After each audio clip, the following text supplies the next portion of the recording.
5월 16일 목요일 주간 브리핑 시작합니다. 네, 먼저 조선일보 기사 보겠습니다. 최근 라인 사태와 네이버 지분 매각이 큰 이슈죠. 일본이 왜 네이버를 라인에서 밀어내려고 하는지를 분석한 기사입니다. 라인이 일본 사회 핵심 인프라이기 때문인데 자세히 보겠습니다. 네, 먼저 2011년 일본에서 메신저 서비스로 출발한 라인, 이제는 국민 메신저를 넘어서 생활 플랫폼이 됐습니다. 또 결제와 송금이 결합된 금융의 허브 역할도 한다고 합니다. 즉, 일상과 밀접한 대부분의 서비스를 일본인들은 라인으로 이용한다는 거죠. 네, 구체적으로 볼까요? 먼저 라인 메신저입니다. 일본 국민 10명 중에 8명은 라인을 씁니다. 국민 메신저고요. 라인 뉴스도 일본 내 모바일 서비스 뉴스 1등이라고 합니다. 또 라인 닥터로 병원을 예약하고 비대면 진료를 받기도 하고, 이커머스 플랫폼인 라인 쇼핑도 몸집을 키우고 있습니다. 네, 보신 것처럼 라인은 일본에서 없어서는 안 될 슈퍼 앱입니다. 일본 내에서 일본인의 생활 중심이 된 플랫폼을 일본 기업이 운영해야 한다, 이런 목소리가 나오는 이유입니다. 다만 라인 서비스 일부에는 네이버의 기술이 들어갔습니다. 만약 네이버가 지분 매각을 하더라도 한동안은 라인 야후가 네이버의 기술에 의존할 수밖에 없다는 분석도 함께 담고 있습니다. 다음은 중앙일보 기사 보겠습니다. 한국에선 5월 중순에 대설특보가 내렸고 동남아는 닭이 알을 못 낳는 정도의 심각한 폭염을 기승을 부리고 있습니다. 같은 하늘 다른 곳에 있는 두 지역의 사진이 참 대조를 이루고 있습니다. 어제 강원 북부 산간 지역에는 대설주의보가 내렸죠. 설악산에는 10cm가 넘게 쌓인 곳도 있었습니다. 5월 중순이면 여름이 코앞인 계절인데 소복하게 쌓인 눈이라니 참 이례적입니다. 5월에 대설주의보가 발효된 건 3년 만이라고 합니다.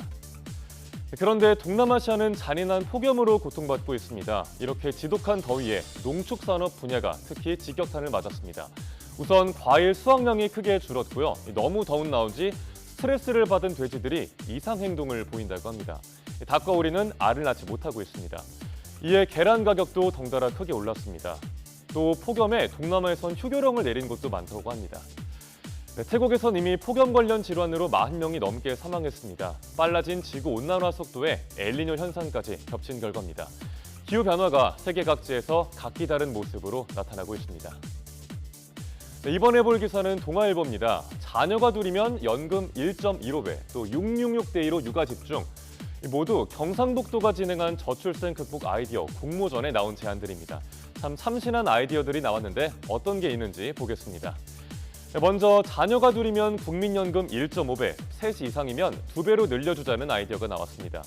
둘째 이상 자녀를 낳을 때 연금 가입 기간을 추가로 인정해주는 출산 크레딧 제도가 이미 있죠. 그런데 이보다 더 큰 파격적인 혜택이 필요하다는 겁니다. 또 자녀 수가 많으면 소득세를 깎아주자는 의견도 있었습니다. 여기에 부모가 일과 가정에 모두 충실할 수 있도록 지원해야 한다는 제안도 많았습니다. 자녀 취약 전까지 매달 6일씩 6시간만 일하면서 육아에 집중하는 666데이 아이디어가 대표적입니다. 또 공공기관 계약직에 경력 단절 여성을 우선 채용하자는 아이디어도 나왔습니다. 건강검진에 난소정자 검사를 도입하자는 의견도 있었는데요. 난임에 미리 대비하자는 취지입니다. 정부의 저출생 대책에 국민들이 약간은 답답했던 걸까요? 시민들이 직접 참신하고 다양한 대안을 내놨습니다. 실제 정책으로 이어지는 사례가 이 중에 있을지 주목됩니다.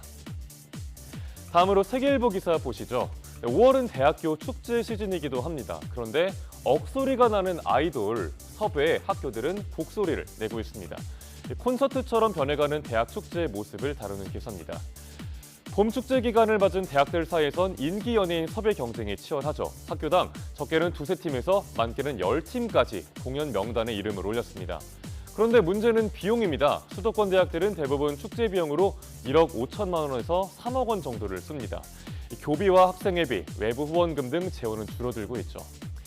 각 대학과 총학생회는 골머리를 앓고 있습니다. 다른 대학이랑 축제 라인업이 비교가 될까 봐 학생들의 눈치도 봅니다. 상황이 이렇다 보니 아예 외부의 행사 진행을 맡기는 경우도 있고요. 축제 진행을 포기한 학교까지 나왔습니다. 학생들의 반응은 어떨까요? 등록금도 비싼데 학생들이 좋아하는 가수 좀 초대해달라, 이런 의견도 있었고요. 학생이 중심이 되는 축제가 필요하다는 목소리도 나왔습니다. 축제 콘서트와 학생들의 반응은 엇갈리고 있습니다. 마지막으로 서울신문 보겠습니다. 인생샷 남기기, 이제는 장소 가려가면서 하셔야 될 것 같습니다. 철길이나 도로 한복판에서 무턱대고 사진을 찍다가는 과태료는 물론이고 본인의 안전까지 담보로 걸어야 합니다. 요즘 사진 명소로 주목받는 곳들이 있습니다. 먼저 서울 종로 북악 스카이웨이가 대표적으로 꼽힙니다. 이곳은 자전거의 성지로도 꼽히죠. 일부 자전거 운전자들이 갑자기 속도를 줄이거나 멈추고 뒤돌아서 위험천만하게 사진을 찍는다고 합니다. 또 서울 용산 백빈 건널목도 인생샷 찍으러 많이 가는 곳입니다. 이곳에서 웨딩 촬영을 하기도 하고요. 최근에 유명 크리에이터가 이곳에서 촬영을 하다가 철도 안전법 위반으로 고발되기도 했습니다. 그런데 이 철로 실제로 운행을 하는 곳입니다. 당연히 무단으로 들어가거나 통행을 하면 불법이죠. 과태료 부과 대상이지만 적발해서 실제로 부과하는 경우는 많지 않다고 합니다. 현장 관리 인력이 없어서 더 이런 일들이 자주 벌어지고 있습니다. 신문은 안전 불감증 문제를 짚으면서 CCTV 감시나 안내방송 등 경고가 필요하다는 전문가의 조언까지 함께 담고 있습니다. 5월 16일 아침 신문 살펴봤습니다. 지금까지 조간 브리핑이었습니다.